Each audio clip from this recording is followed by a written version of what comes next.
Täna me näitame teile, kuidas valmistada origamit. Origami tegemine on väga huvitav tegevus, aga vahel ei saa kõike esimesel korral õigesti teha.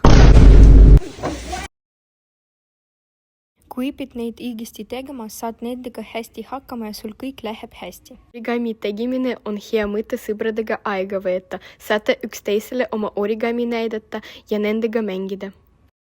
Mulle meeldib, kuidas paber muutub millekski elavaks. jah, see on nagu väike maagia, vaata, ma teen kraana. Su tiivad tulevad väga ilusad. Aitäh!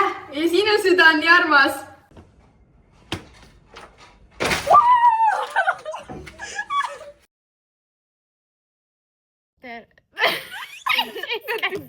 Täna me näitame teile... Сейчас мы будем делать с вами какую-то такую работу.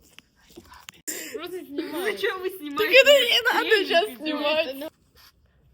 Она не влезает в камеру. Täna ma valmistan vigusi ja näitan teile, kuidas seda teha.